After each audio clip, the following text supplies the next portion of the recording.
Good morning. Welcome to Hobby Evolution episode 1020. Happy Thursday. Today is another day where it's like, damn, what day is it? Pretty sure it's Thursday. Thursday. Yes, because yesterday was trash and recycle day. So yesterday was Wednesday. Today is Thursday, which means tomorrow is Friday. No card shows for me this weekend. November is going to be a busy month, but this is the calm before the storm. Nothing going on this weekend, but then next Saturday, let's throw the banner up. Oh, there we go. Next Saturday, do I have a banner? Yes, I do. Next Saturday, I'll be at the Rockford Card Show, IBEW Banquet Hall in Rockford, Illinois. Next Saturday, I'll have some bargain boxes. So come see me in Rockford next Saturday. Following weekend is that's Chicago Sports Spectacular weekend. So next Saturday, no Hobby Evolution. The following Saturday, there will be a Hobby Evolution, and then I'll drive down to Chicago for the Sports Spectacular, and then for Club 400 Trivia Night that night. So no Hobby Evolution on Sunday. And then I think we roll into Thanksgiving. We are hosting Thanksgiving for the very first time. How about that? Very first time my wife and I have been together for 9 years. And we are hosting our very first Thanksgiving this year. So my mom is coming in. My wife's aunt, uncle, and cousin are coming in from Florida and New York. Some other family will be my wife's grandma, who actually lives just, I might be able to see grandma's. Oh, nope. I think that apartment complex is in the way, but the apartments weren't there. I could see grandma's retirement center. And then some other family friends will be in town. So going to be a busy weekend. And then that Saturday of Thanksgiving weekend is the Madison Card Show. Sheraton Hotel, John Nolan Drive. Already have several new first-time dealers. Again, I love it. I love having first-time dealers.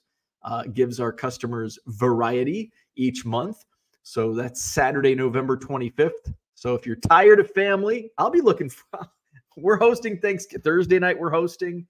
Friday night we're hosting. So Saturday, I'm going to be loving to see other people, card people at the Madison Card Show. And then let's see. And then that Monday is Western Illinois, my alma mater, coming to Wisconsin to face the Badgers Monday night at the Kohl Center. So looking forward to that. So for Hobby Evolution, I don't know if I'll do a Black Friday version because my mom and her girlfriend are coming up, not like girlfriend, friend that is a girl. A woman, they will be staying down here in the basement. So they probably don't want to wake up to me at 7 or 8 a.m. talking about baseball cards. So we'll probably skip Black Friday. Maybe I'll go on later in the day. I don't know. Speaking of Black Friday, though, Blowout Cards has their first wave of Black November. And, I am pleasantly surprised. I am a huge fan. I've been a big fan of Blowout's Black Friday sales and Black November since probably 2016. I've been following along, and it seems like over time it just like, oh, it's not as good as it used to be. I mean, we say that about everything. But this year, I'm actually pleasantly surprised. I wasn't expecting big sales on the big retail sites because we went through the numbers yesterday. Look at the price difference, the changes that Topps is charging these distributors over the last 5 years. So, and it's mainly Fanatics since they took over, they're jacked the price up. So I wasn't expecting big sales, but there's some nice sales. And I made a purchase yesterday, which sometimes a lot of times on these first day sales, I like drag my feet and then it sells out and I'm like, damn, I didn't get any. But shit, we're on StreamYard. Might as well share my screen. Oh, wrong button. Let's present. Oh, wrong button again. Oh, there we go. Black November sale. So, There we go. So this is blowoutcards.com, wave number 1. So in the past, they've done it differently over the last, 5, 6, 7, 8 years. They used to do waves like every Monday, Wednesday, Friday. And then here recently, there's been less sales, so they've been doing it less. So I would expect probably a weekly wave leading up to Black Friday. The thing is with these wave sales, don't think you're going to wait until Black Friday and all of a sudden these are going to be cut in half. This is basically like Black Friday. They just, they slow roll it out. And a lot of the stuff on Black Friday is stuff that you already got on the wave sales, which is disappointing because it was a lot of fun refreshing your screen. Back in the old days of Blowout Black Friday, I'd wake up at 5 a.m. because it would start at 6 a.m. my time. I'd wake up at 5, take my shower, get ready, and I'd be on the Blowout website going into work. And then, of course, Black Friday at where I worked was, not really anything. It was a clean your desk day. So I would be on my phone shopping for baseball cards. Maybe that's why I'm doing what I'm doing now. So here's some of the sales on Blowout's first wave. And ignore, at first I looked at the Topps Chrome McDonald's. That's last year's product. This year's just released this week, and everybody's pulling Bronny James autographs. So this 40-box blaster case, $400, marked down from $800. Ignore the markdown price because it's usually way overpriced. So I'm like, oh, that's a good deal. It's like, that's not really a good deal, is it? Anyway, so here's some of the deals. Blowoutcards.com. I did make one purchase yesterday. I bought, it wasn't on that first page. Maybe they're sold out because I do know several others who did buy what I bought, which is, still can't find it. It was a case of 2022 Topps Chrome Update. Now, this is a product that many people are like poo-pooing. This is also the 2020 Bowman Chrome Mega Boxes at $75 a box. I'm like, do I? Might be a good deal at this point in time, but I ended up passing. Maybe they did sell out.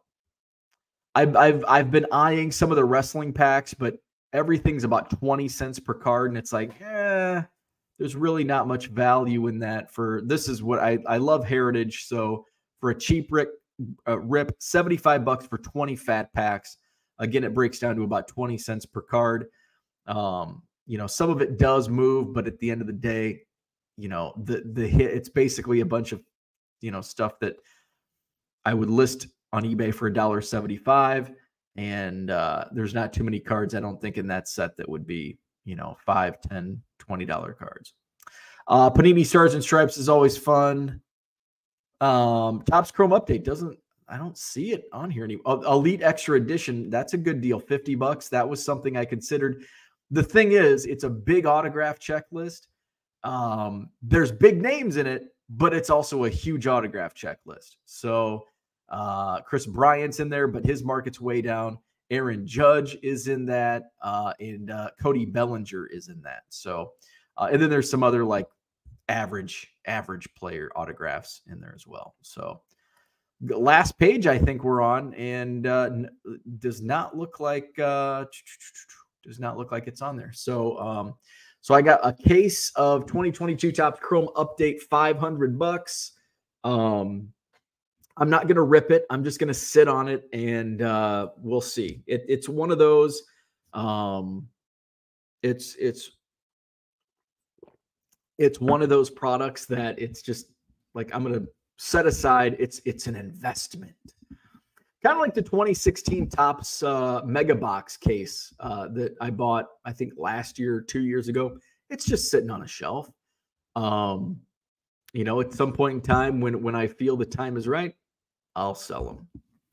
I just see this. Zach says cheap rip, $70. I'm in the wrong chat. Well, here's the thing. $70 is a cheap rip for today's products. Also, $70 is 20 packs. So it's like $3.75 if you break it down, it's $3, and I think that's what I broke it down to. $3.75 per fat pack. And I think there's 25 cards in a pack, something like that. So it is a cheap.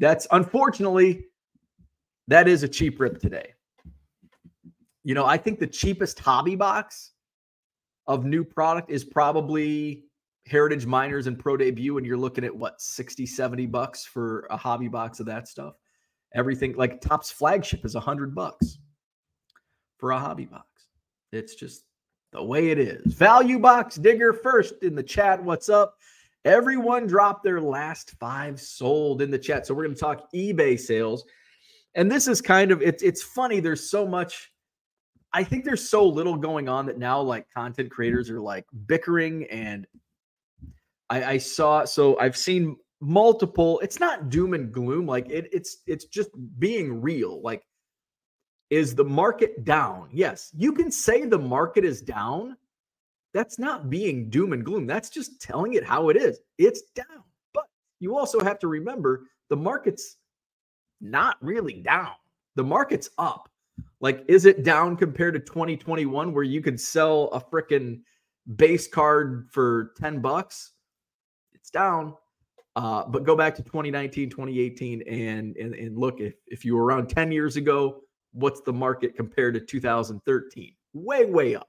So you can say the market is down without being all doomy and gloomy. And guess what? The market's going to continue to go down. Like, if you think it's bad right now, it's going to get worse. And that's what, if you're in Ty from Chasing Cardboard, tweeted something out yesterday. I think it was yesterday. Let's see if I can find it. And I find this interesting and very truthful as well. Let's see. Show Ty's tweet here. Why did Elon Musk change the name? God, he's an idiot. So Ty says, have had a lot of convos with large sellers the past few weeks. There's definitely been a massive shift in the sports card marketplace. The number of folks running away from cards is far outnumbering the number of folks running to the hobby. I'd sum it up with 2 words: buyer's remorse. So, and I'm always curious, like that's being a realist. That's a realistic tweet. So I'm always interested in what the comments are. What are people saying about that tweet? So Fairway Sports Card says, I'm definitely in that camp. I would spend thousands per month on cards. I didn't spend $1 on cards in October, and I'm only looking to continue to reduce my holdings, collection, inventory, whatever it is. So, and that's like, I want to know more about that. Like, I want to dive into that particular response because I'm curious. That person, Fairway Sports Card, says, I would spend thousands per month on cards. Now, is that to flip? Is that to collect? Like, I'm curious what the point of spending thousands a month per cards and why has that changed? Is it because you were a reseller? Because, and then what makes me wonder about that is the end of that tweet was only looking to continue to reduce my holdings, collection, inventory. So that makes me think that they were just buying. Did they get caught up in the hype? So I think there's a reply. So Ty asks, why have you backed away? Fairway responds, because it's hard to sell stuff. So it's like, okay, maybe he was a reseller. So the ecosystem for me doesn't make sense to keep investing. The hobby is not healthy, which I completely disagree. It's way healthier than it has been. I think it's healthier now than what it was during the pandemic. That wasn't healthy. When you could sell junk for whatever you name the price, that's not healthy. He goes on, people that say that are blind. A healthy hobby has collectors that are buying because they want the cards.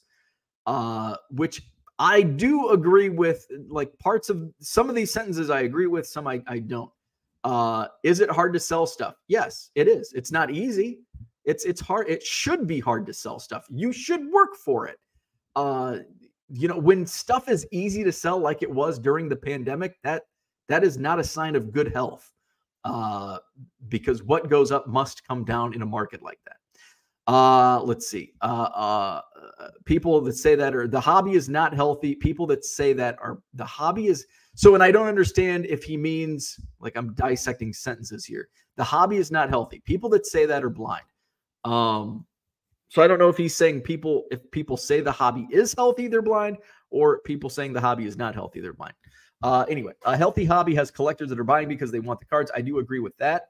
And I think that's exactly where we're at today. People are buying cards because they want the cards.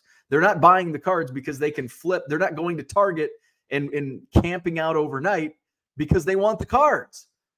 People in 2021 were camping overnight in the Target parking lot because they wanted to flip and make 5x their money. That's not healthy.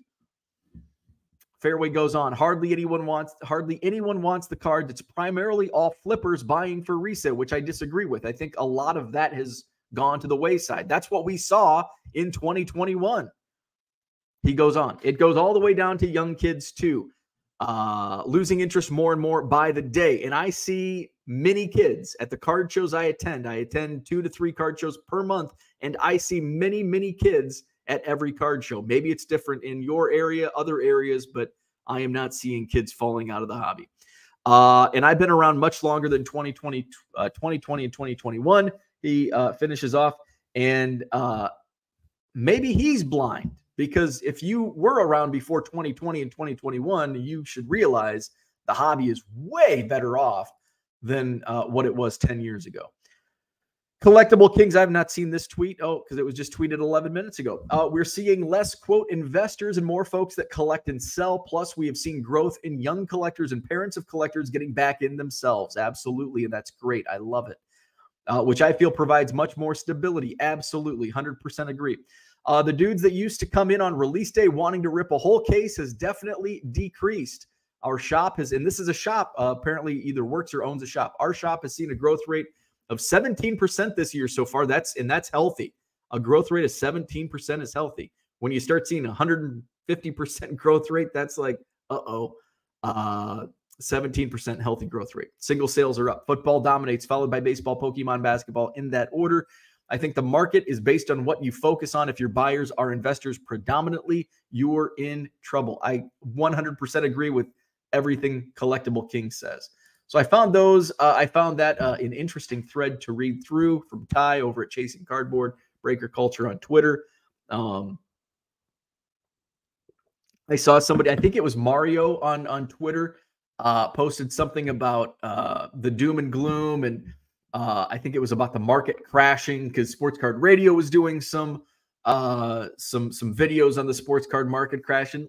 They're clickbait. Like, I enjoy their videos, but, and they do a great job. It's clickbait. They're trying to get viewership, and they do a great job at it. Take that with a grain of salt. You know, we can sit back and say, why are they doing 12 videos on Jeff Wilson's PPP loans? Well, it's because people click on it and comment and watch it and like it and talk about it, and that's why. So, that's why some of these videos you see the market is crashing, blah blah blah blah blah, and it's like, you know, all these content creators are they just watch each other's videos, and I guess that's exactly what I did. I see somebody's tweet and I comment on it because I have my thoughts. Let's see. Value Box Digger says, everyone dropped their last 5 sold in the chat, and buyers dropped their last 5. So this is going to be a fun exercise. We'll do that. I actually went through and tracked because I wanted to be prepared. What's selling? Well, maybe that's not selling. So I went through and we'll track my last 5. I've been buying a lot as well. It's a softening market, but remember, I'm a baseball collector. Cubs, and the Cubs suck. And it's now the off season. Congratulations, Texas Rangers, World Series champions. Did not watch a second of the game last night. I'm done. Like, Cubs are out. I'm done. So Texas Rangers win the World Series. Texas Rangers, boom, won the World Series. Some of their stuff is selling. So we'll go through some of the stuff that's selling today. Steve, what's up? He was there last night. Unfortunately, his team didn't win. Happy Thursday. Not a fan of the Rangers, but still a cool moment to be a part of in person. And I was thinking about you, Steve, this morning. I was thinking about that, like being there at the game to see a World Series, like, clinched. Like, even though it's not your team, it's probably still, you can say that I was there. I was at the, the final game of the World Series in 2023. Even though your team didn't win, you got to see a World Series champion. You got to see the celebration and all that. So that's pretty cool. Kind of like when I saw Cole Hamels no-hitter. It was against the Cubs, but it was history. It broke a 50-year no-hit streak. The Cubs had not been no-hit since like Sandy Koufax in 1970 or something, or in the late 60s.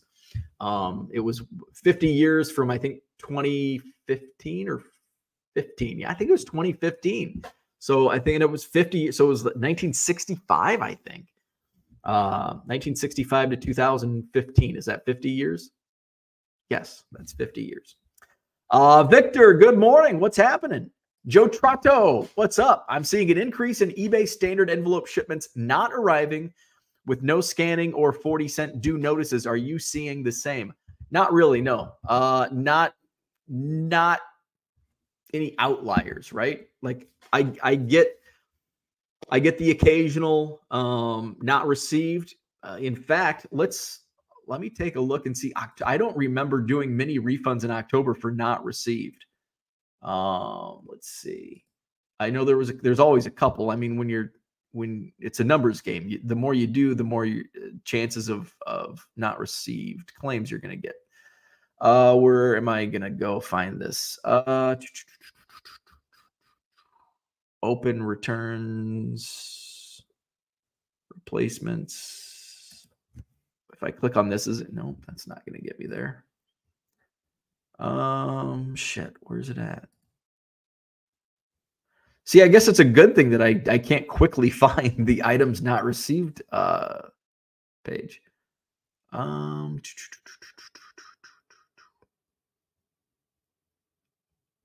Well, selling tools, dashboard.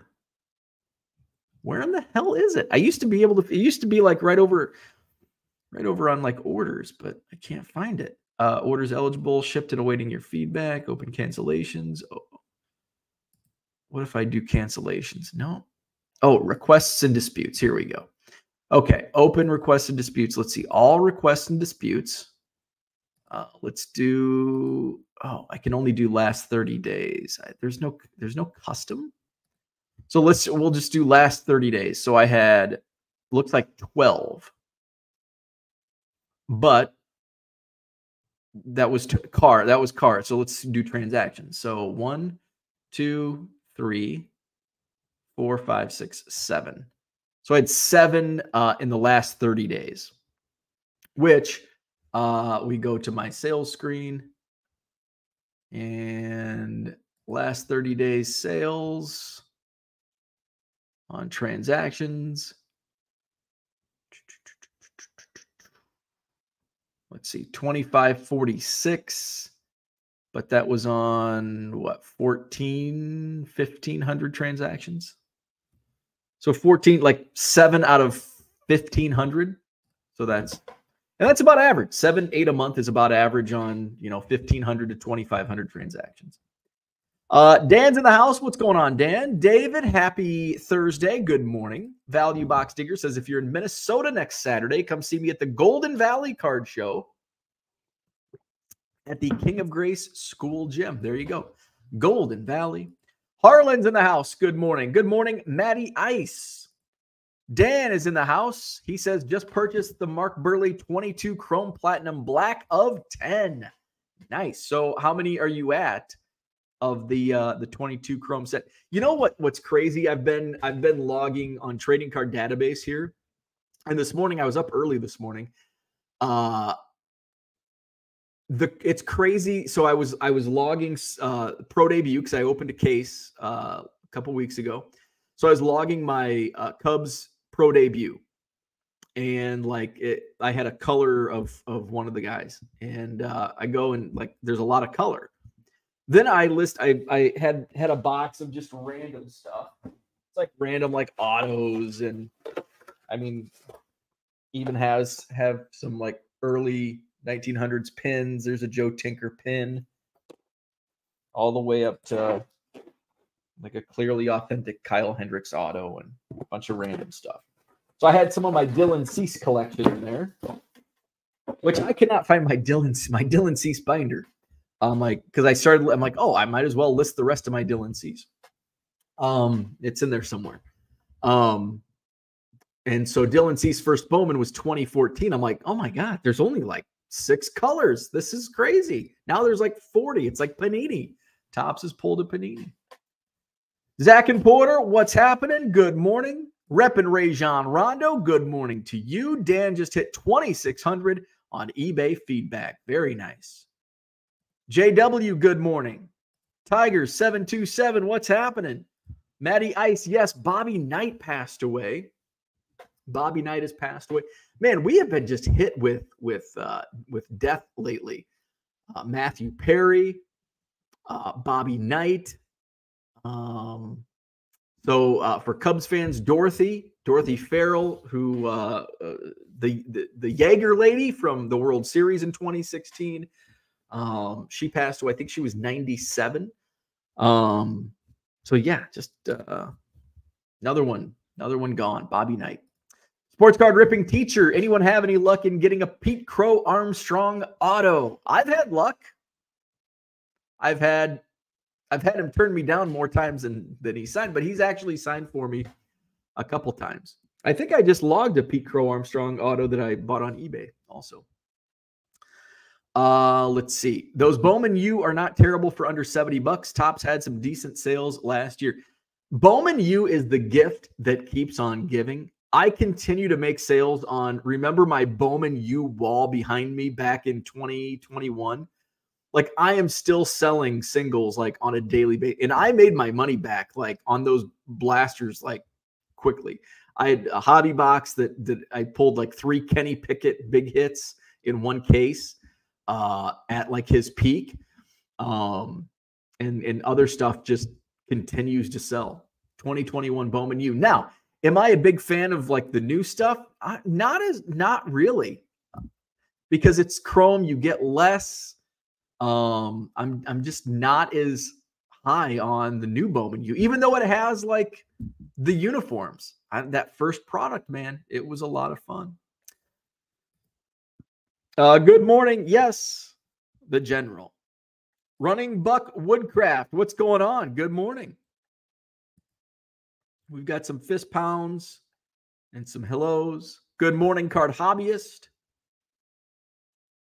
Let's see. Johnny Boy Cards in the house. What's up? Good morning. Talking Tatis. Baseball is over, and I'm a little depressed. Now waiting for spring. Don't care about football, basketball, or hockey. You're like Rogers Hornsby. You're just staring out the window. I'm looking forward. Football is my gateway to college basketball. I'm like super into college basketball. Like in November and early December, those tournaments, those early season tournaments are awesome. And then like December, I'm watching like Hallmark movies all month. And then January, it's like, January sucks. February starts getting good because pitchers and catchers report.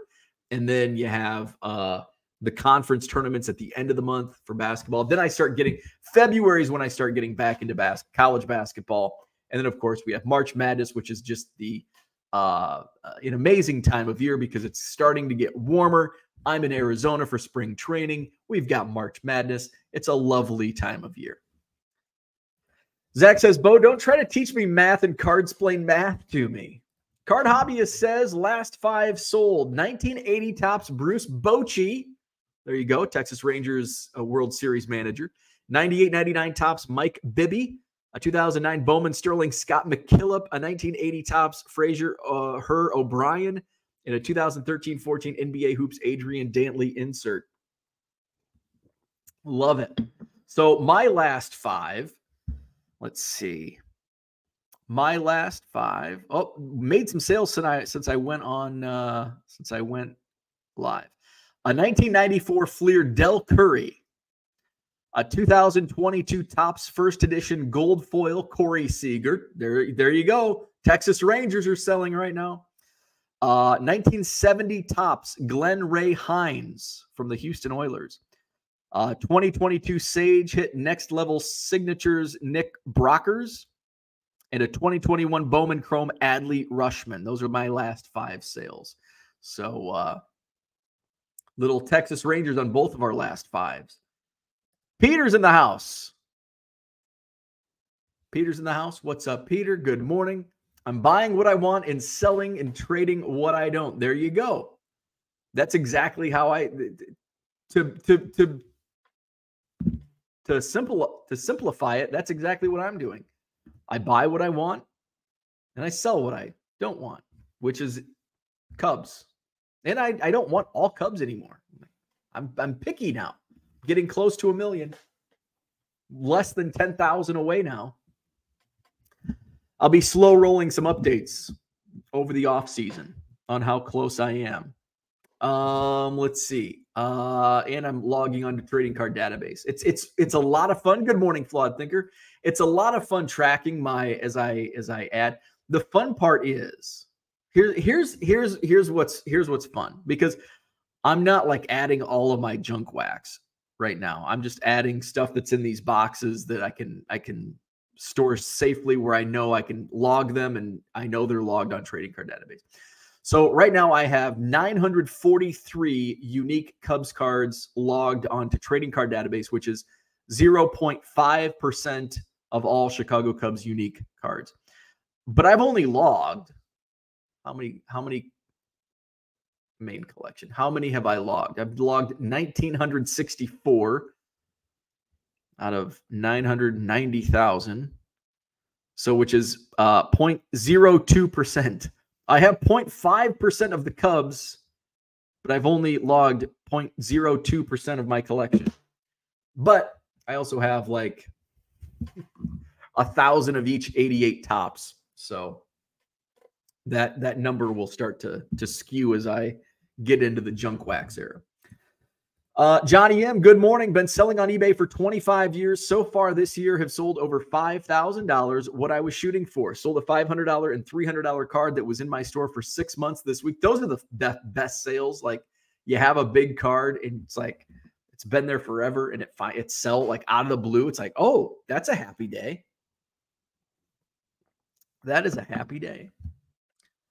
Let's see. Card Hobbyist says some of the kids in the hobby boom of 2020 to 2022 will be like us in 20 to 30 years. Yep. Completely agree. Zach and Porter says the state of my hobby is strong. There you go. It is a hobby. Shane Koopmans, good morning. Mark Marinello, what's happening? The countdown to pitchers and catchers has begun. I think it's 107. Is that how many days it is? 107. Somebody, we were talking about the Bears. The Bears had more drama this week, and I'm like, how many days? And somebody's like 109. So I think that was 2 days ago. Still sorting through a collection of beautiful 1950s baseball I appraised for a friend. That's always fun. So last night, I haven't talked about last night's dinner. So yesterday was the Notorious MILs, my mother-in-law, her birthday. So she wanted to go to a place called Mariners, which is like it's a supper club, but it's like it's a supper. It's just a supper club because, yeah, they're known for steaks. It's a supper club, but it's right on the lake. I don't know if it's on the Yahara River or Lake Mendota, but it's right on the body of water on the north side of Madison. And it's like an old-timey supper club. I'd never been. And my wife said she hasn't been, but she like had no interest in going, but it's her mom's birthday. So she's like, okay, that's where my mom wants to go. We'll go. I'm like, I'm looking forward to it because I love supper clubs. So I guess they're known for their steaks, but they're also known for their fried shrimp. And I haven't had fried shrimp in forever. And this is like, it's cold, it's November. I want some fried food, man. So I had the fried shrimp, and they're like they're freaking huge. I tweeted a picture out of the jumbo shrimp. Freaking huge. I didn't eat them all. And there's only 6 of them. That's how big they were. But I also had some, like, they had pumpernickel bread at the beginning. Oh my God, it was good. So I had a little slice of pumpernickel bread. I had a salad. I had some fries. The hell else did I have? Jesus, they give you so much food. That's what's great about a supper club. They just keep the food coming out. And it's a great deal. So fried shrimp, jumbo fried shrimp. My wife they had a salmon special, cedar plank salmon, big filet. So She only ate like half of it, so I get some salmon. I think I ate 4 of my 6 jumbo shrimp, and it's like, I'm not going to let these go to waste. Like, I know they're going to taste like garbage tomorrow because fried food doesn't, but I'm going to eat them anyway. I'll have salmon and my leftover shrimp. So if you're ever in Madison, Mariners, good spot, enjoyable evening, and a delicious dinner. Johnny M says selling lots of other stuff besides cards this time of year. Clothes, books, glassware, other collectibles all sell this time of year. Harlan says Collectible Kings is my local LCS. They are a great shop who cater to kids specifically. That's very cool. So there we go. Collectible Kings. We were reading their tweet earlier. Awesome. Rep and Rage on Rondo. Last 5 sold. Look at that. So far, from what I'm seeing from your last 5s, which again, it's a small sample size, but it still gives us an idea. And what was my last 5? Let's see. 1, 2. Okay. So a little less than what I was expecting. So Rep and Rajon, 59 tops, Leo Keeley. I don't know if I'm pronouncing his name right. 62 tops, Dean Chance. 2,000 private stock, Randy Moss. 57 George Zuverink. And a 96 Skybox Circa Kirby Puckett. All 5 of his have something in common. They're not active. They're not current. And that's where we're going with today's topic. Sports Card Ripping Teacher says my last 5 were all 2013 Topps football cards. I've been taking a look back at Topps football if they do take over again. Like the strategy. Like it. Flipping Sports Guy says SCR knows the hobby isn't crashing or dying, but for the clicks, absolutely. Rep and Rajon says, congrats, Johnny. That's amazing. It's awesome when you have a big card that you forget about for a bit, then one day randomly sells. Mark says, I witnessed the highs and lows of the World Series, was there for Game 7 in 86, Game 5 in 2015. An incredible experience either way. Steve says, 100%. We all go to games to watch our favorite team win, but also with the hopes of seeing something historic or special. Last night was something special to see in person, like your Hamels example.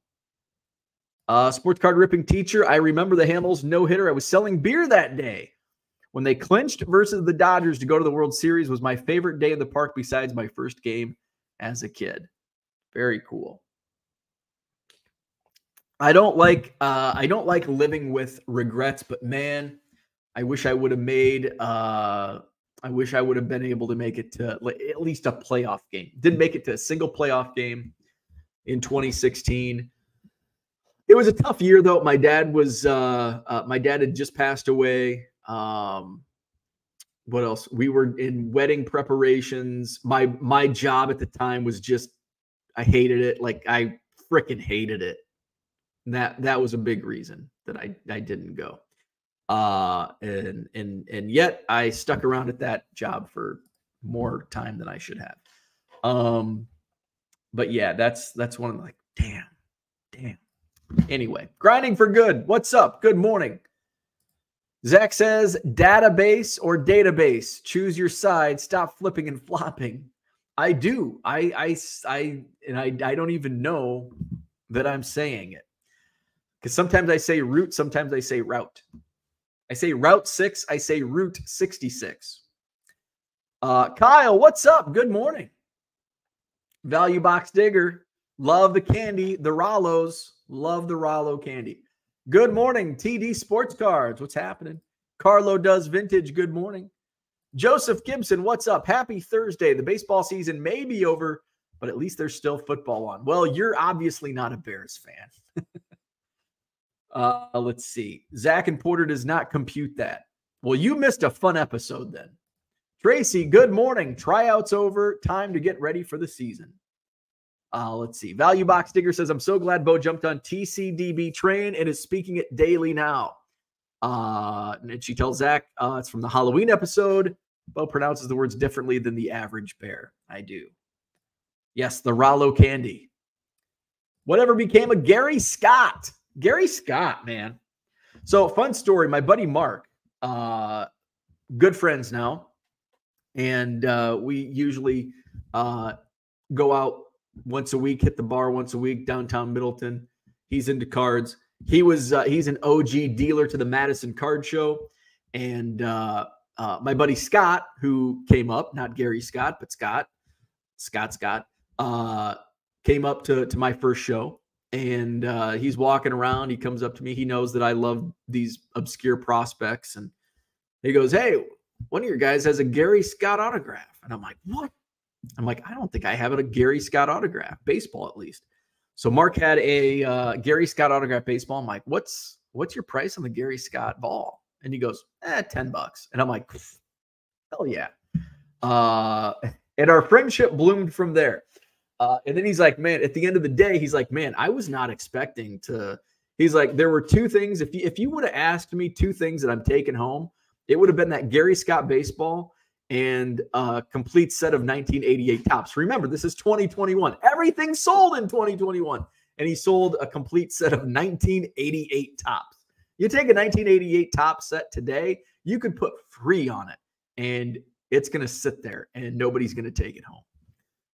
So whatever happened, so I think the Cubs lost him. I'm trying to think of the trajectory. So he had a great spring training in 91, got called up, fizzled. He was supposed to be the next Ron Santo.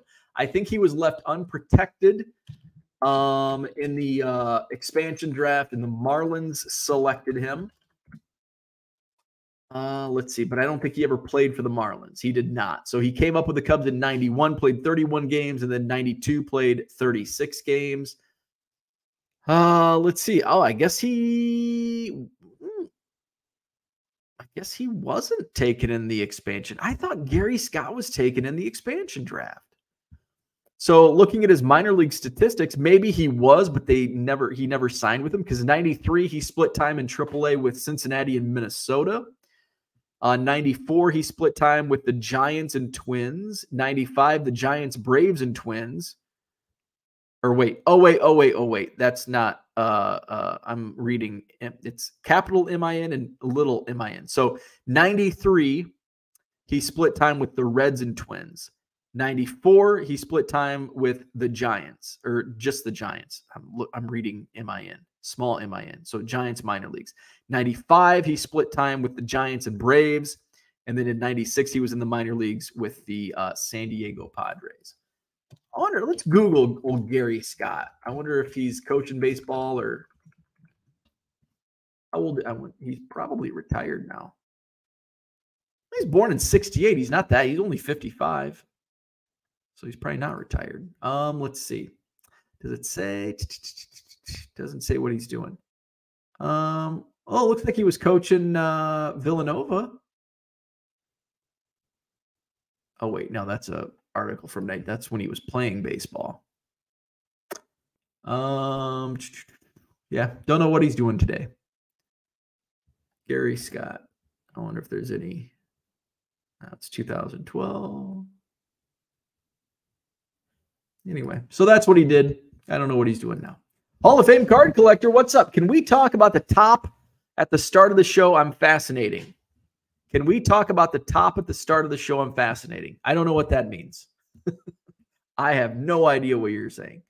Dan says, I believe I have 29 of 34 of the 22 Topps Chrome Platinum Burley. So 29 of 34. That's impressive. Do you have a certain card that you want to be 1 million? I do. I'm looking for like a Cap Anson, Old Judge, Allen and Ginter. It's very pricey, but yes, that's what I'm aiming for. Tom Gibson says his last 5 sales: 2010 Panini Gronkowski, Penny Hardaway lot of 10, Penny Hardaway lot of 15, Penny Hardaway lot of 26. All different buyers. Interesting. Well, hey. It looks like there's a Penny Hardaway market out there. Might have to start setting his cards aside, put together lots. 94 score, Bo Jackson. 83 Topps traded Frank Howard. So Frank Howard, 83 Topps. Was that a manager card? Because Frank Howard just passed away. Was that Frank Howard that just passed? I think Frank Howard just passed away, because I've sold quite a few of his cards here in the last few days. Flipping Sports Guy says, what's a supper club? Yeah, I guess. See, we didn't have supper clubs in Illinois. Like, it is a Midwest thing, but it's a Wisconsin. Like Sports Card Ripping Teacher says, he laughs. It is totally a Wisconsin thing. And I hate the word supper, but when it's a supper club, I'm okay with it. I love supper clubs. I don't like the word supper, but when club follows it, I like it. Yeah. I didn't know what a supper club was until I moved to Wisconsin. I take that for granted. Yeah, supper club. It's a Wisconsin. It's basically like an old-timey steakhouse. In the best supper clubs look like you're in a time warp to 1965. Like the best supper clubs look like they haven't changed in 50 years. Those are the best supper clubs. And it's like, I bet this was a real swanky place 50 years ago. Now it's like it's like, oh, let's go to the supper club and have a fish fry. So yeah, that's a supper club. They're all over up here in Wisconsin. Supper clubs, cheese curds, spotted cow. That's Wisconsin, baby. Let's see. Tanked up threads, leftover shrimp, or deep fried stuff. Definitely get you an air fryer. I do have an air fryer, but I'm not going to use it. I'm not going to use an air fryer for 2 shrimp. They're big shrimp. They're jumbo, but I actually thought about that. Like, I'm like, yeah, these are not gonna taste good tomorrow, but they're gonna taste okay. I'm gonna tell you what. Microwaved fried shrimp is still going to taste better than Hot Pockets. And I love Hot Pockets, but fried shrimp, even if it's leftover microwave fried shrimp, it's going to be better than a Hot Pocket. Let's see. Carlo does vintage, selling red hot Yukon game used jerseys, shorts, tees, campus newspapers, pins, cards, and a few Otani. There you go. And by the way, good morning. Where are we at? Brian, what's up? Good morning. A new job. Interesting. Where's the new job? Shane says, how long did it take for you to get up to 125 tables at your show? Let's see. I'm going to bear with me here because I'm going to have to. So April, my first show was like 17 tables. May, I think I was at 23. June, I think I hit 30. July, I think I was about the same. August, maybe 35. I did not open. I didn't do a December show. I didn't open. Let's see. The hallway came first, and I think that was just for January. Or wait, no. Yeah, I think I opened the hallway in January. And it was so packed that in February I opened the second room. I don't think I was sold out though in that first February. You should know I wasn't because I set up in that room. It was a solid year. It was a solid year before, and then all of a sudden it took off from that point. So that 20, yeah, this is 23. Yeah, so it was probably about a year. It was probably about a year because I know by April and May, it was just insane. I think I had 150 tables or 155 at the May show. But unfortunately, some of those tables were like super thin because they put them together. So that was like, oh, I'm not going to do this again. So yeah, I think it took maybe 11 shows, 10 or 11 shows. April, May, June, July, August, September, October, November, January, February, March. Yeah, 10 or 11 shows, probably 11 shows to get to 125. Let's see. Mark says World Series games bring out the Johnny-come-lately fans. Field boxes are filled with fans, in quotations, who don't know if a baseball bounces or not. Let's see. Value Box Digger says it happened real fast because of the COVID boom. I think like 6 months. It was about a year.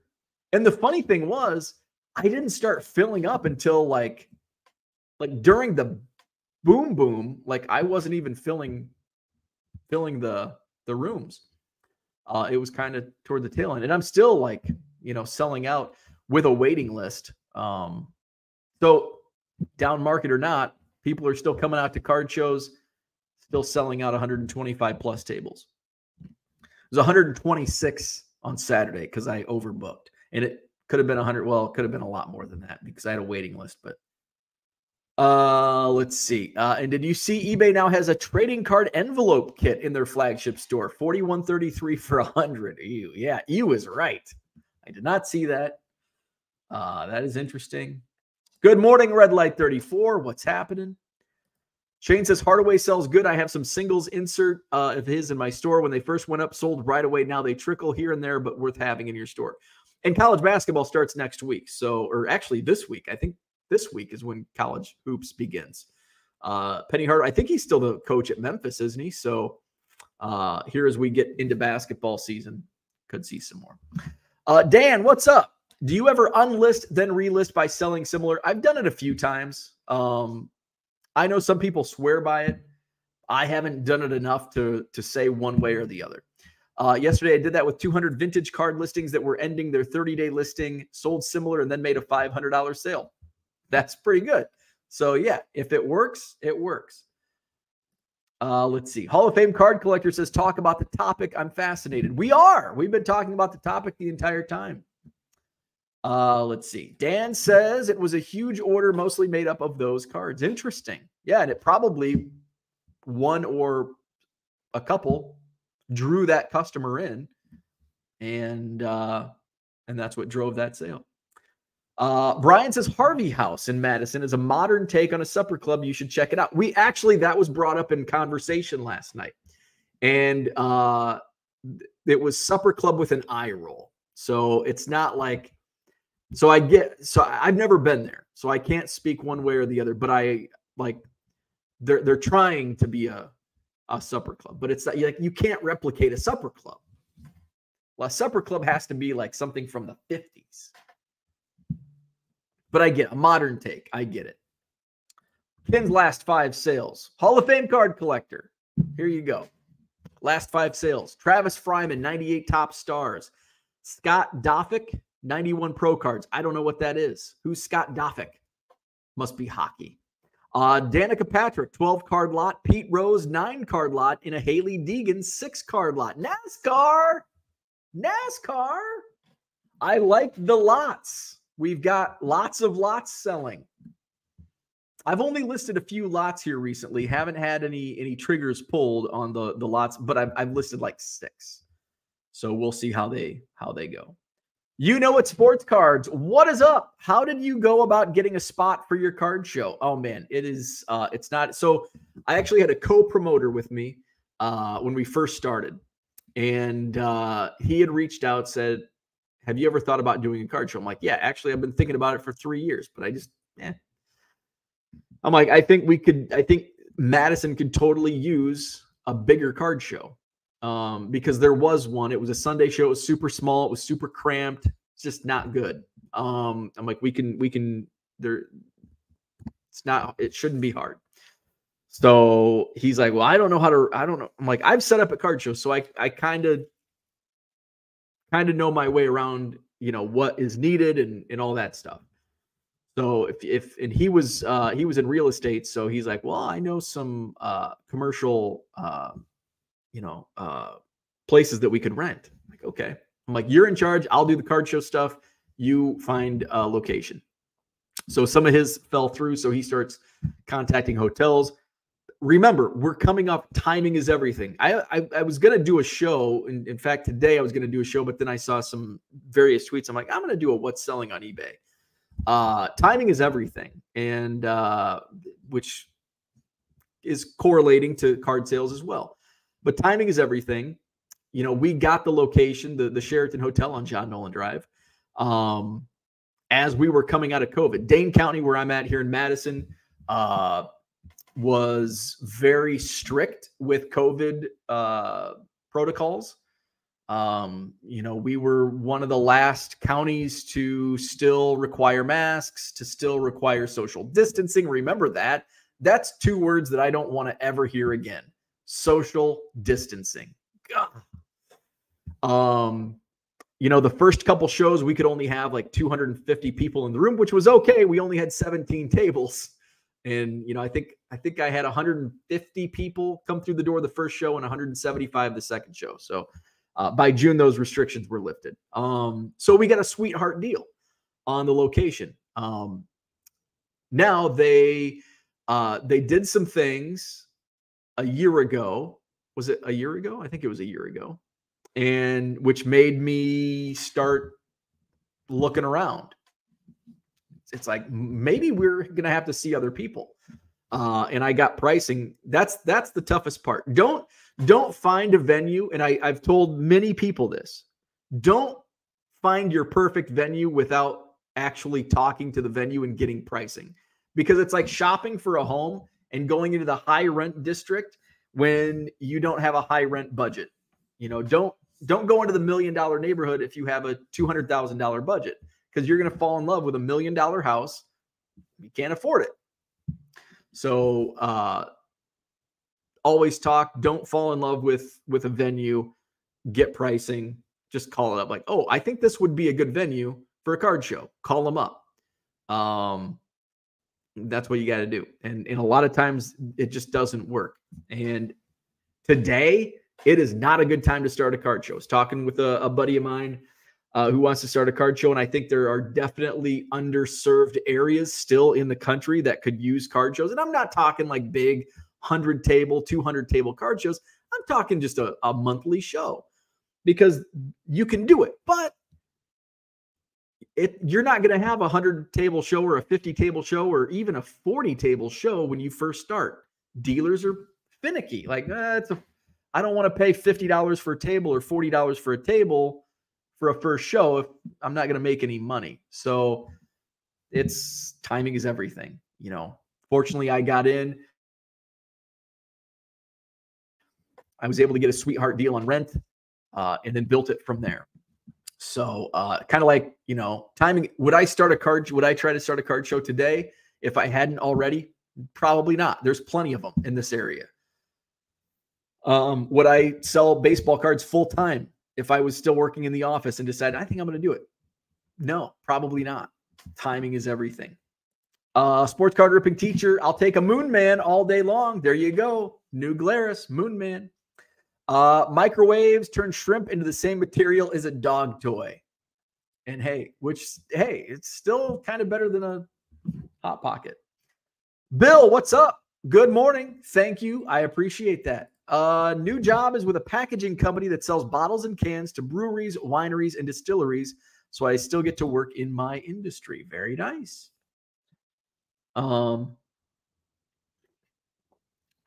Is it? I'm trying to think, because I have a background in those industries. I'm trying to think. Is it a $1 billion industry? Is it a $1 billion company? Thinking Ball Metal Pack, or trying to think of what other companies sell bottles and cans to breweries, or is it like a niche?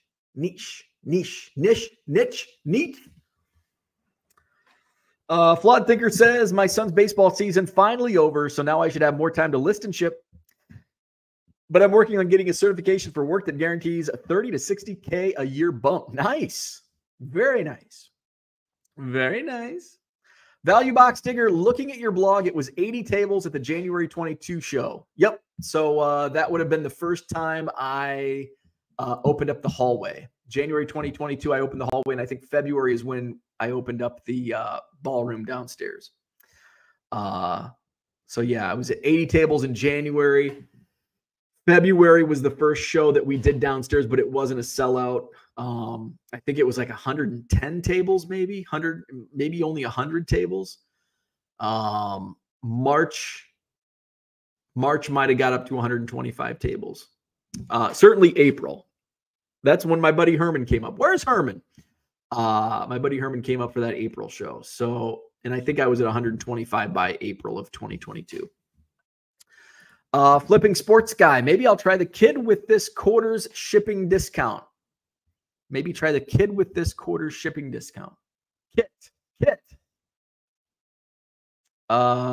see. Hall of Fame card collector says, have you had an uptick in sales the last couple days? It's still been up and down. My sales have been up and down. It's been consistently inconsistent. So Monday was up, Tuesday was up, yesterday was brutal. Yesterday was a terrible day. Johnny M says, last 5 sales, 2023, Allen and Ginter, Mariano Rivera, Aaron, Dale Murphy, all separate buyers. Interesting. Unless, I guess, if you listed at a similar time. 93 Topps Black Gold, Andre Rison, Harley Davidson women's hat. There you go. Brian's last 5 eBay sales. 2020 score, Aaron Rodgers. 1962 post, Sam Huff. 21-22 select, Cameron Thomas. A 65 Philadelphia Maxi, is it Bond?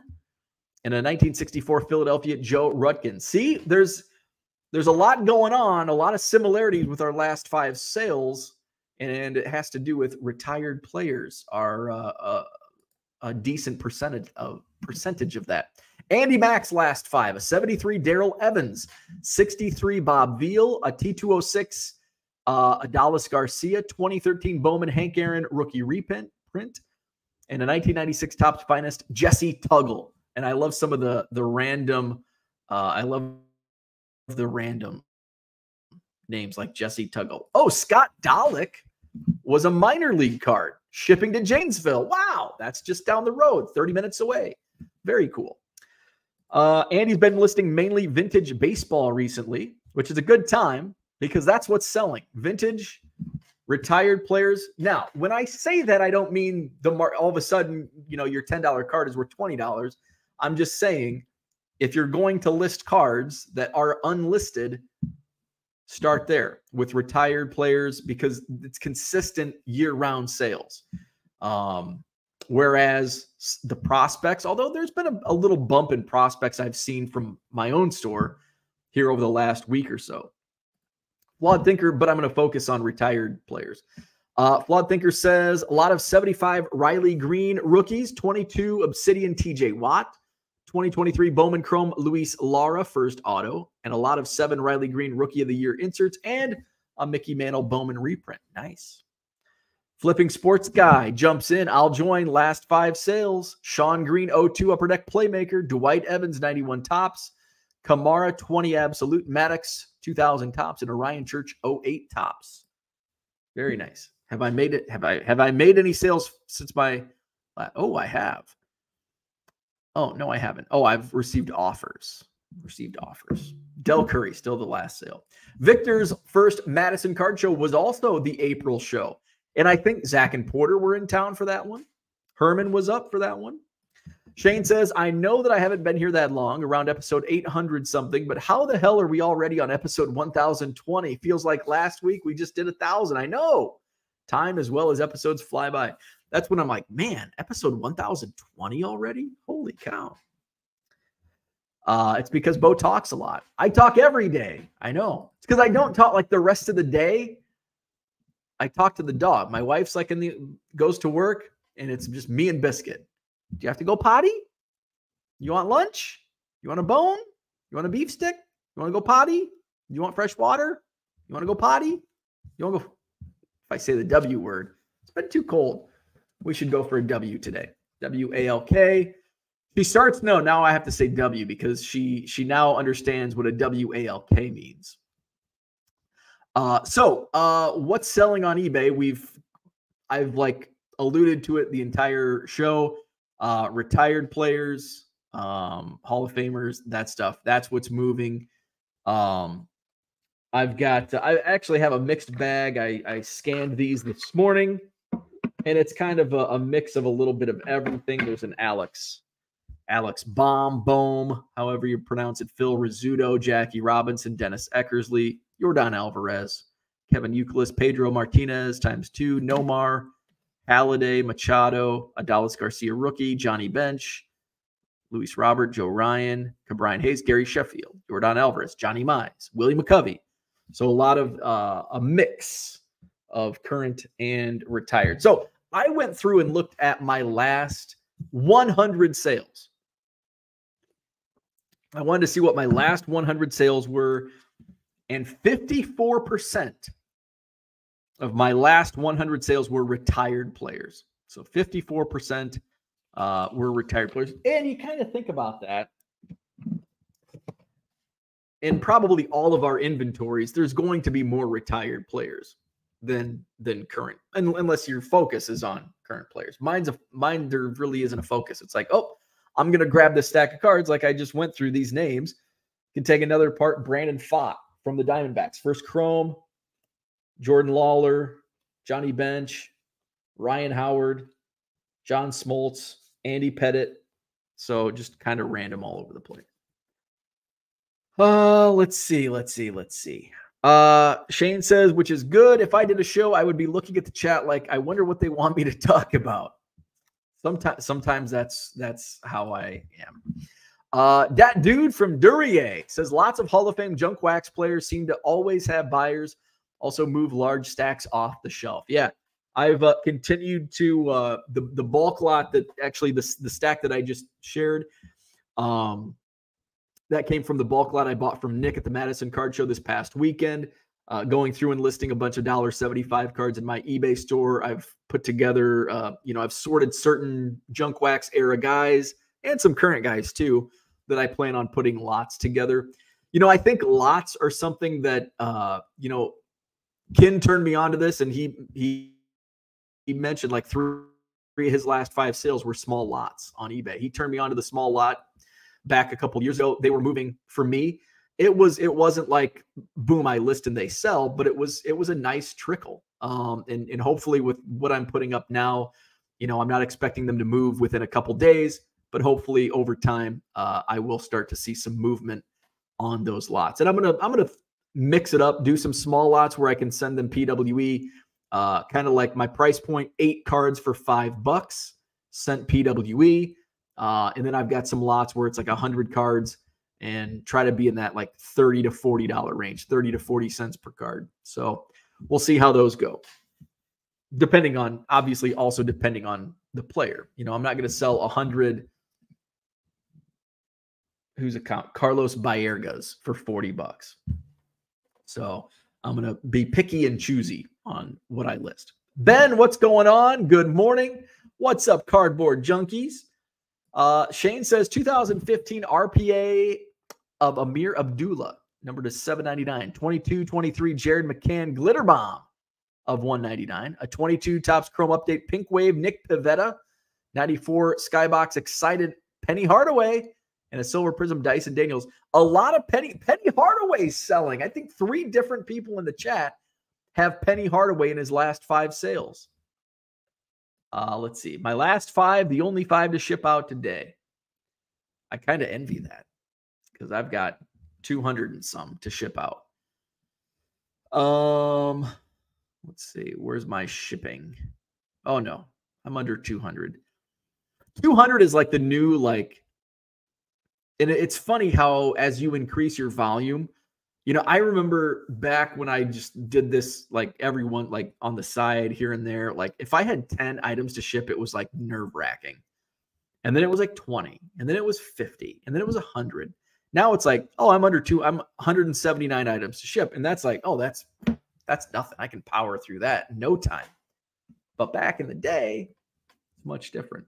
And there's probably going to be a time where I have 300 or 400. It's like, oh, as long as I keep it under 400, I'll be okay. Hopefully. I mean, that's the goal. I want to keep scaling up. Joe Caprino, what's up? How are you doing the lots player team random player lots? I don't like random lots. I know some people do. If it works, it works. I'm going to focus on player lots. I think there's more you can drill it down. Like, are there team collectors? Yes. Are there player collectors? Yes. Are there random collectors? Yes. But you're probably going to, once you drill it down, because even if you drill it down to specifics players, somebody's going to come in. There may be a Frank Thomas collector. It's like I have 100 Frank Thomas cards and 75 different ones. Well, they may have all but like 3 of them. So they're like, I'm not going to buy 100 Frank Thomas cards because I only need 3. But you can catch, I mean, I've sold just singles. Like I had a Juan Gonzalez and Pudge Rodriguez. Like somebody came in and bought like every one I had. So you never know. Like if you put up 100 Pudge Rodriguez cards, they're like, oh, hey, I need most of these. I'm just going to buy the whole lot. So you never know. That's the thing. You never know. So that's, I mean, just because I do it that way doesn't mean that's the way you should. I think there's value in doing, any of those. Just depends on what you want to do. Brian says, how do you pack 8 cards in a PWE? I have a video that shows you how to pack 12 cards in a PWE. Let's see. I'll find the link for you.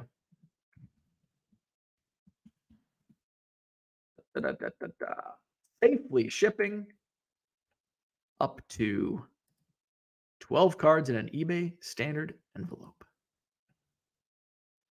And I'm going to drop the link for you. So there you go. Let's see. Carlo Does Vintage says, lot 21 different 1959 Topps football. Emmett Thomas auto card. 1996 finest Ray Allen base. 2018 Diamond Kings Otani Gallery. In 2023 50th anniversary Otani Mojo. Tom says, my last 100 are 97% retired guys. Lots of 2000s basketball. Penny, Duncan, Grant Hill. That's crazy. That's wild. Dak T-Max, last 5 sales. Connor Bedard, Topps Now stickers. Matthew Poitras, Topps Now stickers. Brady Skagee. See, these are all hockey guys that I don't know how to pronounce. Poitras, Jack Hughes. Looks like all 5 of those are hockey guys. Flipping Sports Guy. College basketball starts next week, which has Penny in the news again, still coaching Memphis. Aha. Uncle Rich says, nice like percent, nice amount of live viewers. Yeah, when I say like what's selling on eBay, boom, it brings the people out. It's the clickbait. But a spiel never hurts. Hit that like button if you haven't already. Subscribe to the channel, all that good stuff. Hit up my eBay store. Let's run that banner. We're talking eBay. Might as well pump that. You also might find some guy or gal that collects 1 million of a certain thing and don't care if there's cards they already have if priced. Absolutely. Pricing is everything. Let's see. Brian says there's 12 cards still under 1 ounce. No, it's not. I think 1 ounce is like 6. Yeah, kind of depends. It depends on thickness. 12. If I do 12 cards, it's going 3 ounces. It's going 3 ounces. Card Hobbyist just sold a Bears card, 2013 score, Kazim Green Red Parallel. Let's see. Ken says 8 cards in a PWE. Now most I list are 12 or 16. Love it. I do 12. 12 is my cap. Let's see. Shane says, so I have 60 David Robinson cards. Some duplicates. Would you sell all together or break it down to 2 or 3 lots? That's a good question. I don't know. It depends how many if you only have a few duplicates, I would just do a 60 card lot. Or what you could do is say you have like 10 or duplicates of like different ones. Do a 50 card lot and do a 10 card lot. So then you can do the 50 card lot as a bubble mail and do like what, $20, 20 or $25 or best offer, free shipping on 50 David Robinson cards. And then do a 10 card lot for $6 or $7 free shipping, shipped in a PWE. So those are options. I guess it kind of depends on what was in there, but I think 50, because 50 is a nice round number. 50 card lot, nice round number, and then 10 is that perfect number for a PWE lot, and you can get that price point down. You're paying a little bit more. I'd probably start out on a 50 card lot. I'd probably start out at 50 cents per card or best offer. And you're shipping that bubble mailer, and then 10 cards, 70 cents per card or best offer. And I'd probably take $4 or $5. Value Box Digger says, depends more on how you were shipping for ounces, like 2 card savers, top loaders side by side, go 3 ounces. So I do 2 card savers, 1 ounce. If I put 3 cards per top or per card saver, I'm doing 2 ounces. And then if there's more than that, I do 3 ounces. Let's see. Uncle Rich says, and of course that's just how I do it. I mean, get a scale. Let's just put it to practice. Here's do I have enough card savers?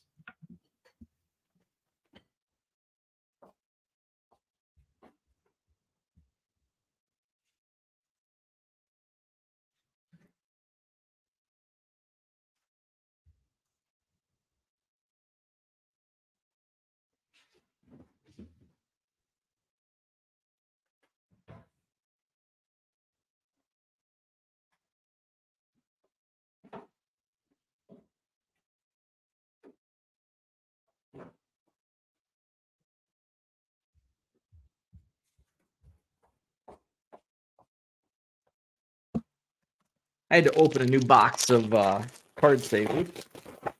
All right, so let's see. Let's just do, okay, so I've got 1, 2, 3. And also there's thickness as well that goes into it. And thickness is actually more important than weight, in my opinion. So 3 cards in 1 card saver is half an ounce. Okay, now we got, here's our Jackie Bradley that was bought with a stolen credit card.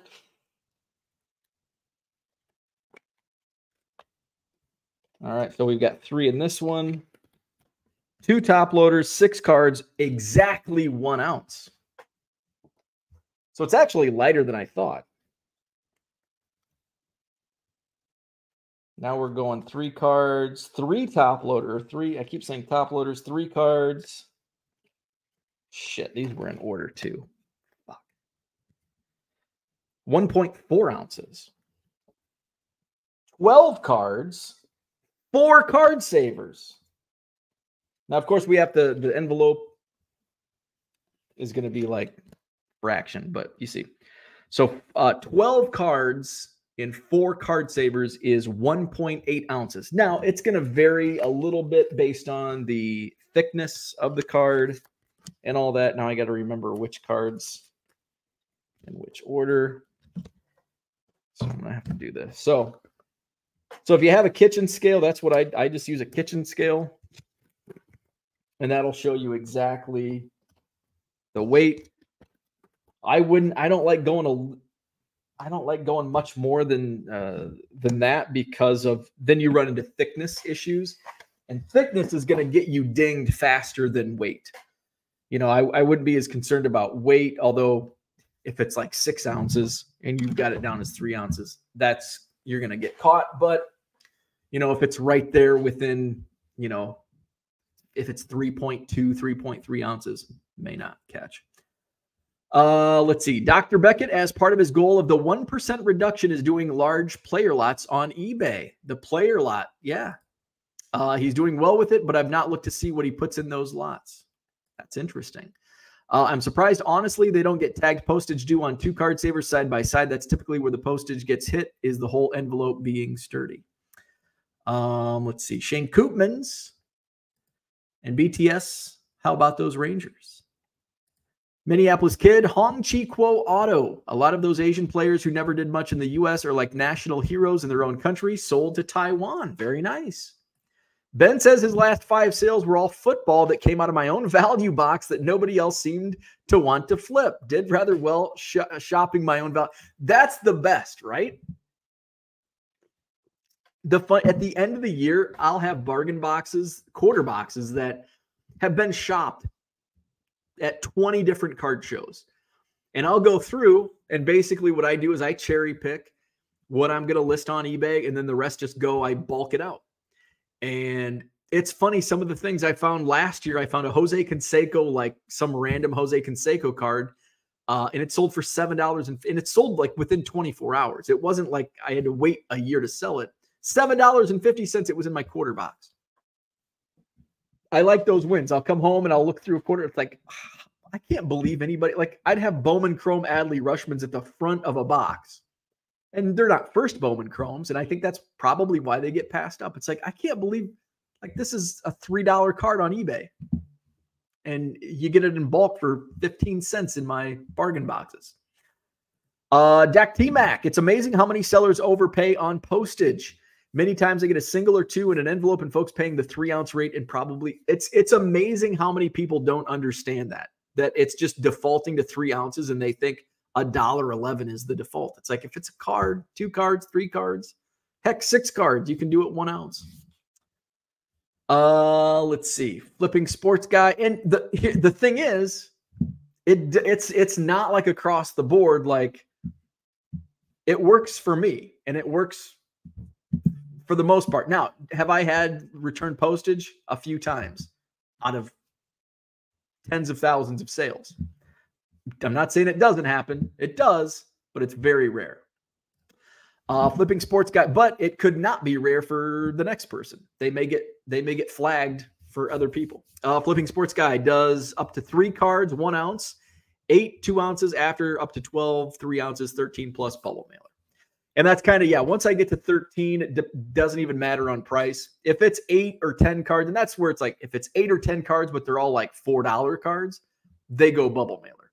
If it's $8.50 cards, they go PWE.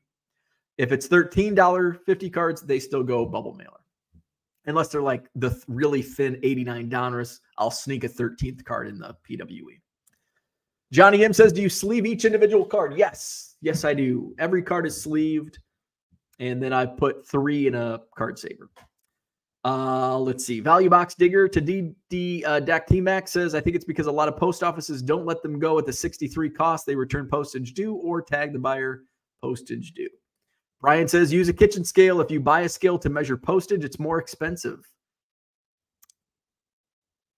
Is it because the weight's off or just because it's more expensive to buy a postage scale? Because I know postage scales are more expensive than a kitchen scale, and it works the same. It's a scale. It works the same. Joe Caprino says, how often do you adjust prices on items? Never. Never. Actually, you shouldn't say never, because sometimes I do adjust price. If I price something, the only time, because I do adjust price. Here's an example of when I adjust pricing. Say I list a bunch of cards for $5, Bowman Chrome Autos for $5.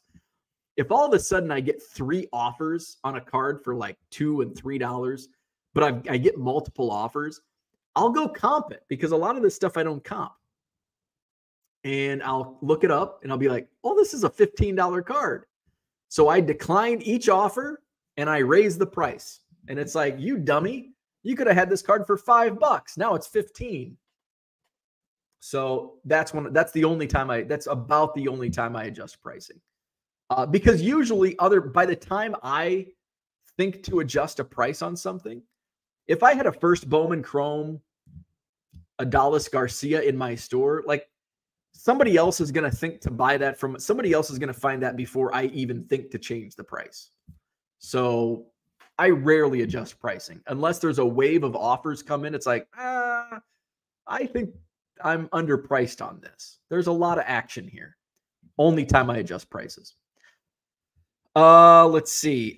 Such as something you open right away. So, and to follow up to your second part of that first sentence, such as something you open right away. Here's the thing. So I guess sometimes I list a lot of stuff that I rip on opening day, on release day.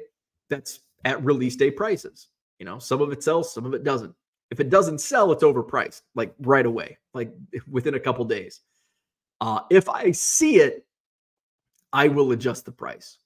Sometimes I'll get an offer where there was an example last year. I think it was first edition Bowman. And I had just crazy price because it was selling whenever I bought it. It was during the peak. And I would get offers. And here's why I don't like just say I'm not going to accept less than 25% off or whatever. Because I had something that was, say it was a $20 card. Somebody offers me $5 and I took it. Because my $20 was $5 was market price. I was way overpriced. So, I mean, that's something I don't adjust the pricing. I just like, oh, you have an offer, I'll accept it because, you know, your offer is very fair and my price is not. Seen quite a few cards that were new 2 months ago selling for 3-4x more than what they are going for. Andy Mack says some people pay $1.11 because they think it gives them fewer returns. I posted about people wasting their money overpaying on Twitter once and got flamed. Yeah, which is dumb. If you feel safer spending more money on postage, that's okay. It's your money. Spend it how you want. I'm not going to tell you how to spend your money, but a lot of people do waste money on postage. If you have issues, now that's one thing. Another thing, if you're sending out these at 63 cents and they're getting tagged and coming back to you and you're having problems time and time again, well, maybe you're going to have to overpay. Or just drop them off in a different post office. I would do that first. Brian says, yes, the postage scale is more expensive. Yes. Yep.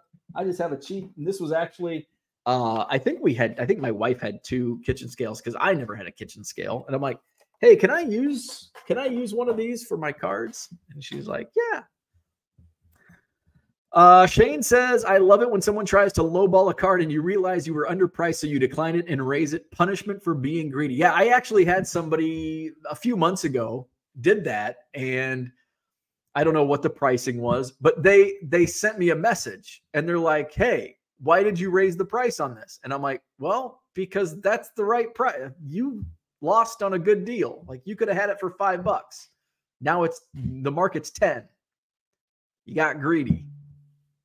If the market was 5, they say they offered 4 on a $5 listing. If the market's $5, they offer 4. I'll take it. Market wasn't $5. Market was $10. So, like, wow.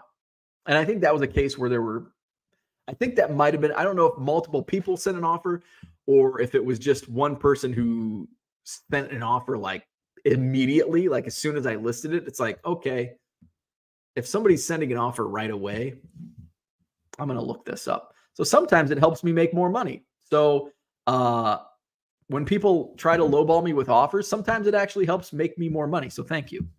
Andy Mack says, they say the buyer is paying the shipping, so it doesn't matter. I don't get it. Imagine paying 50 cents more than necessary for every card you send out. I agree. Joey, what's going on? I just got a return envelope yesterday that said postage due. It was a single card sale that weighed 0.6 ounces. Not sure why some post office, it just got in the wrong hands.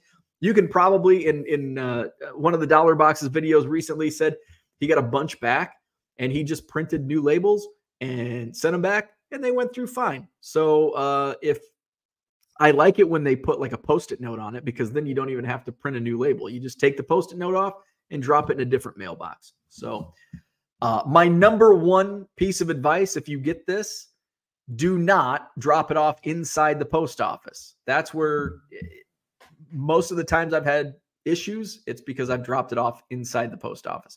Drop it in a blue box, or if you have issues with one post office, if there's another post office within a reasonable distance, go to that one, drop it off there at a blue box. So those would be my pieces of advice. So that's what I had for today. What's selling on eBay? Seems like a lot of retired players. It's that time. We're in the off season. And Penny Hardaway. What's selling? Retired players and current college basketball coach Penny Hardaway. So thanks for tuning in. Hit the like button. Subscribe to the channel. All that good stuff. Tomorrow's Friday. Wow, that was a fast week, wasn't it? Tomorrow's Friday. We'll play the free-for-all Friday favorite game, Name That Player. So we'll play Name That Player tomorrow. I think I've got enough variety next to me that I can just probably grab a pile and just do it on the fly because I don't really prepare. So tomorrow, free-for-all Friday. I will do weekend shows Saturday, Sunday because I'm not going anywhere. I'm just going to probably snuggle up with some Hallmark Christmas movies and my baseball cards. And the dog and my wife. So hit the like button, subscribe to the channel, visit my eBay store, buy 7 or more cards, get 25% off. Plenty of those retired players in my eBay store. And it sounds like I'm going to have to list some Penny Hardaways too. So have a great day, and we'll see you tomorrow.